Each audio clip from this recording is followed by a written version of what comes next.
Buterevu nyongera kubera nga tembaniriza ko ku Fad Pro UG ko muri era nga bwena basuubiza nti nja kubanga amawa updates nga bwe ziba zitambula mu ggwanga Uganda ne bwera waggwanga yonna gweyongera bwongezi kubera nga teweekuumira wano liking a video, commenting wansi awo mu comment section era nga gwatana kubera to subscribing, please subscribe ne notification bell ko kone kujja bwena teka ku alertinga abuli wena wetede video jo kubera ntufuna ka notification awo kino kijja kuyamba okubera nga oli well informed ate nga amawulire ge tukuleetera tusooka kubera ate tukola research asembayo ane tubeera nga ate tubikuleetera so ebintu byaffe si byanjwanjwa amawulire agava Mengo mawulire si malungi n'akamu mawulire ga ntiisa era nga mawulire ga nnaku era nga omutaka amanyikidwa nga omutaka Namuguzi Ssebuganda era nga onaakulira ekika ky'Empologoma abuze oba mu lulimi olwangu avudde mu bulamu bw'ensi eno tekinakubeera nte kitegereka era nga tukyayongera okubeera nga ate tukola research kuki kyongedde okubeera nga ate oba ekimuleetedde okubeera nga ate ava mu bulamu bw'ensi eno era nga maaso awo anja kubeera nga ate mbaleetera full details naye nga bambi omukulu yoyo oba omutaka oyo ay'omu ku abo ndowooza bagenda e Namibia okubeera nga ate balambula ku Ssaabasajja Kabaka balabe embeera eso Ssaabasajja Kabaka gutusinze twakuumye bubi era nga mu ngeri y'emu eyo tukyali ku nsonga za Buganda omwami Tamera Mirundi yasobodde okubeera nga ate aziikibwa oba aziikiddwa olunaku olwaleero ssaawa zibadde 8 naye munsabye embeere nga ate mbaako abyembaleetera ebimu ku bye yasobola okubeera nga ate ayogera ku Ssaabasajja Kabaka ebyabaviiriddeko okubeera nga TV ya BBS ne radio ya CBS nebeera nga ate terina kye yamwogedde nako era nga agenda kubeera nga ate mbibattirawo awo mwongere okubeera nga temumanya Tamale Mirundi kikyabadde ekituufu yasabula Kabaka era Kabaka yali mulwadde n'avaayo n'amuyita emmese bulaba Kabaka bwafaanana alinga emmese just imagine so ensonga lwaki abantu abamu bali side abamu bawagira ekyokufa kwe abamu tebakiwagira naye gaffe mu Buganda ate tuwagira kubeera nga ate omuntu avudde mu bulamu bw'ensi eno so ngenda kubeera nti mbibattirawo awo liking a video nga bwe nakutegeezeza ate tubeere nga ate tutambulira wamu ffenna tuli ne Habib Airport Pickup ali mu nteekateeka y'okubeera nga tekoma mu ggwanga Uganda obanga oddayo ewere oggwanga oba ogenda were oggwanga naye nga tulina mmotoka egenda kubeera ate kutwala ku kisaawe oba okujja ku kisaawe abeekwate ku namba y'essimu 0702449995 bajja kubeera ate bakutuusa yonna giwendegadde okubeera nga ate otuuka balina ziri mmotoka ez'akabi ate sayidi nera Sheikh Ashraf Walinyo agowena wena alina ebizibu by'enjalo teweetya beera nga tomunoonyaako ajja kubeera nga ate akuyamba obulamu bwo ajja kubeera nga ate abuzza engulu enamba y'essimu eri ku screen nayo ebeera nga ate omunoonyaako buli kimu kijja kubeera tekitambula bulungi nnyo maridadi sana kamata video zino nkomawo n'amawulire amala mangi nnyo of course temuvaawo kiki obadde osinga okwagala ku Mirundi? Nze Mirundi nyinza oba sina kye mbadde mwagalako nnumye bulumi ng'okufa bwe kuluma kubanza omuntu yenna avoola Kabaka simwagala avoola Kabaka sigumu seebiri seesatu ate nange nja kuba nnimba ate toyagala kulimba ate saagala kulimba siina kye mbadde mwagalako esooka abadde awemula saagala muntu awemula abadde ekisinga obubi ng'avoola Kabaka n'obwakabaka nze ekintu ekinkyayo omuntu wemba nkwagala nnyo kuvoola bwakabaka andi bagamba omufu tayogerwako kibi babalimba kati ate bakola byaki bakola ebirungi tubyogereko banakolanga ebibintu bajja kufa twogere bibi birungi zeyi naawe kaligoma ebi bali kwogerako ng'ofudde nze nga byembikola babyogere lwaki balimaani magala badde muntu mulamu nze ne ku bunyaaka ekyalo kyonna mbuzaako bana kakati ekyalo bunyaaka kyonna mbuuzaako amaka 4 lwaki abana sibaagala owalana ekyalo kiramba sikiwalana kyo kyekyasooka okumpalana lwaki nga kigamba mbu nagula amayembe nefiirwa omwana wange ne bagamba tetugendayo nga bamwesaliddeamu enziikire bagenda obulanga abantu bayiika ne baba tujja kuswala tugende mbabaza kufiirwa baabwe nebategeera ni magana teyasaddaaka yafiirwa ng'abalala bakola ki era nababuuzanga mwalumiddwa wanga nze yafiiriddwa nasse mwe temulabanga mujja kukakana nga bunyaka tewuliddamu kufa muntu nze kitwabula n'abantu beebunyaka kuŋŋa nti nasaddaaka omwana wange buli eyakyogera n'omusaku muwalana naye nga kirumira ne maama Badi be babakulembera kuba bo bagambira ddala n'abantu bano abala booyogeranga kimugunyu nekirumira yagamba abantu nze mbewunya abaziikira ku magala oli eyettira dde omwana we n'okulwawo okufa yalwawo Mukama n'amuwa n'afiirwa babiri mu wiiki emu Kalungi Tomu ne Dennis Kawoyira Saalumwa nze situmbula mmotoka ng'eyimba naye kwolwo natumbula naye ategeere nti tafiiriddwa ffe waffe tuwe amagwe 10 ezeeze nabagamba kirumira abalimba teyafiiriddwa yasimye entaana nti nedda omulambo yagugyewa nembagamba ajja baziisa emigogo alimba mukebereeko naye nga gwe ekituufu okimanyi oli bamukuba emisumaali 6 yinki 6 mu mutwe nga basola Tomu Kalungi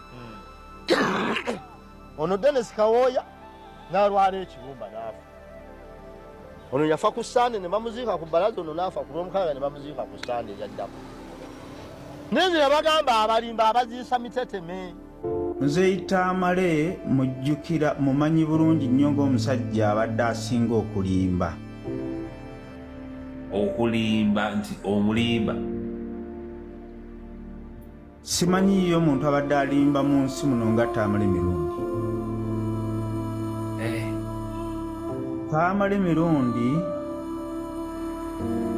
y'omu ku basajja abadde basinga okuwaayiriza Tamale Mirundi abadde ayina obujja Tamale Mirundi nze yanjogerako kolumu nti abbe bamuwadde miliyoni 8 n'ayogerako ne munnange Bajjo bamuwadde akawumbi n'agula waggulu eri naye nga byonna bya bulimba Tamale Mirundi ye mu nsi tamanyiyo nti omuntu asobola okukola ssente n'agaggawala buli ye nga amanyi nti buli afunye ssente oba ozigye wa Museveni Tamale Mirundi nga okufuna ssente n'otamuwaako ng'agenda okukuvunira ewiiki nnamba ku mwezi ng'obuzibu abutamuwa ku ssente Tamale Mirundi yavumako omuntu gwe mumanyi nti gwe wabba eggaali ku lumbe nga mumanyi bulungi kulaba Katonda asaasula okuseka naye muzeeyi Tamale Mirundi simanyiyo muntu ku nsi ataddeko bantu damage ng'abawaayiriza nga Tamale Mirundi Tamale Mirundi yavuma Kano Kizza Besigye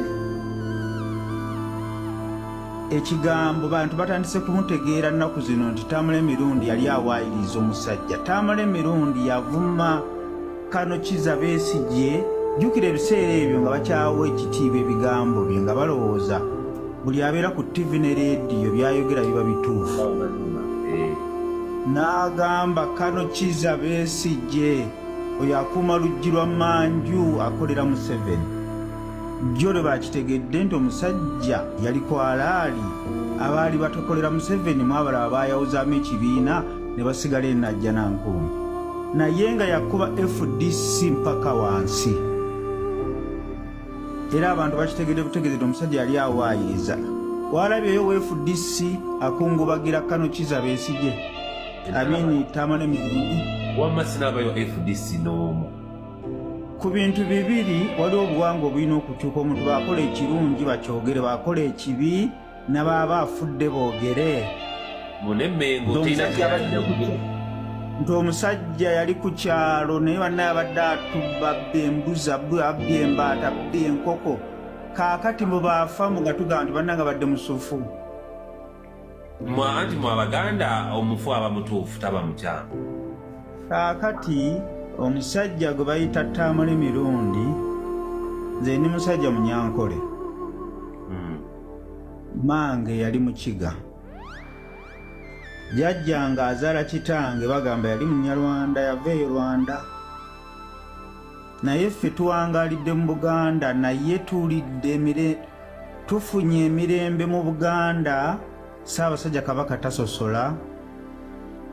Osanga omugwira najja mu Buganda n'asengula Omuganda ku ttaka. Mu Muganda taba na mutawaana. Kabaka tasosolanga mu bantu bebbanga lyonna lyabadde mu nsi. Naye nze sirabangayo musajja yali atyobodde Bwakabaka bwa Buganda nga Tamalemeru. Simanyiyo Muganda yali atyobodde Ssaabasajja Kabaka n'amuleka wansi ng'omusajja gwe bayita Tamalemeru.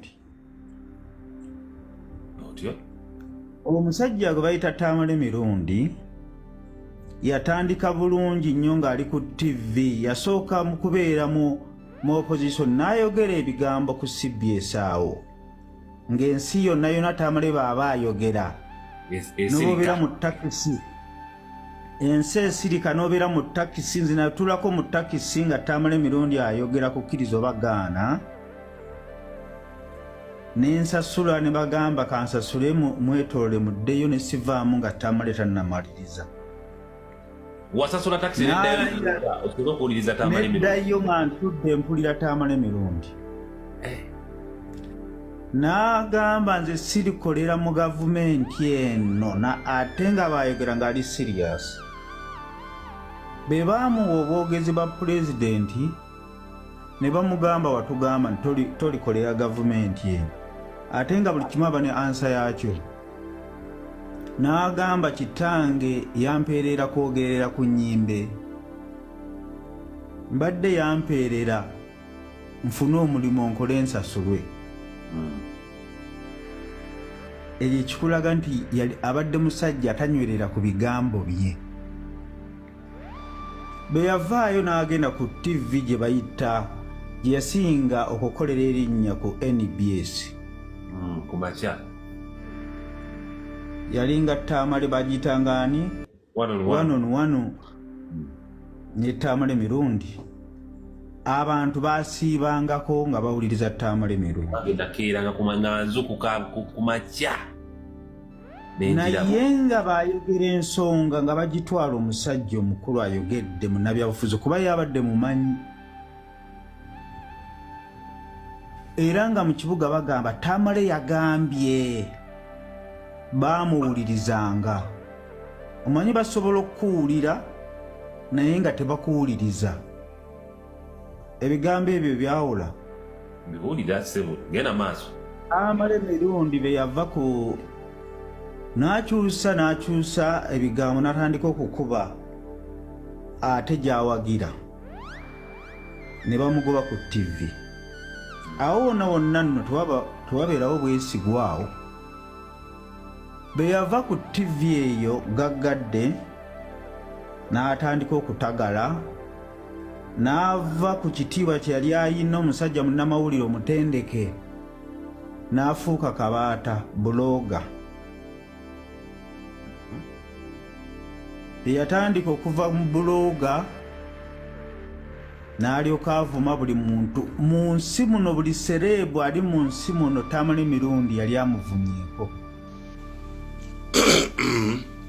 Omuganda agamba nti eryokanga n'etonnya ne tulaba ensiisira bwe zenkanya emyoyo.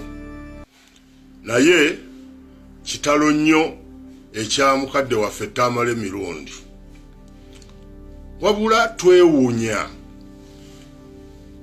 Katikkiro Charles Peter Mayiga ogaana otya ebirango n'obubaka bwonna obutegeeza nti Tamalemeru yavudde mu nsi okuyita ku mikutu gya BBS ne CBS.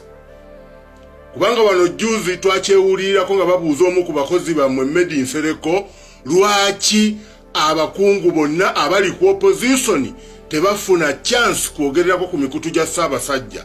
N'abaddamu n'abagamba nti buuza Mayiga. Abaffe Mayiga twagala okumanya bwe wafuuka Katikkiro wa Buganda n'emikutu gya Buganda kati gyonna gyafuuka gijjo.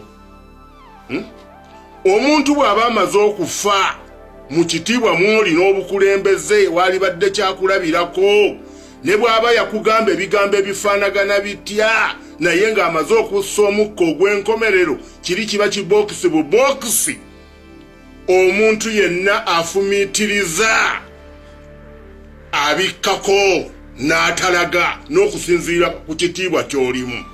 Naye n'otuuka okugjayo empisa z'embi, n'otuuka okugjayo empisa z'embi, mirundi takyayogera, mirundi kati kibokisi bubokisi, era kati ye ebibye Katonda yabimanyi. Naye n'otuuka okumugaana okuyita ku mikutu gya CBS ng'ate musajja muganda ye Tamale yeddira nkima, mwe mulowooza abaana abagamba amazima bagenda kuvaawo. Ebigambo byonna byazza kugamba bibaddenga bituufu.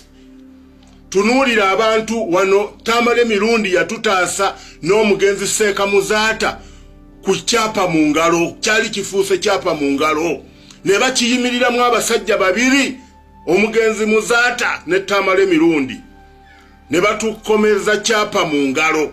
Kyapa mu ngalo bwe baamala okumukomya, laba ebyavuddemu mu Lubigi ne Nabweru, abantu nga basenda amayumba gaabwe. Njagala ombuulire Buganda Land Board yabaddewa.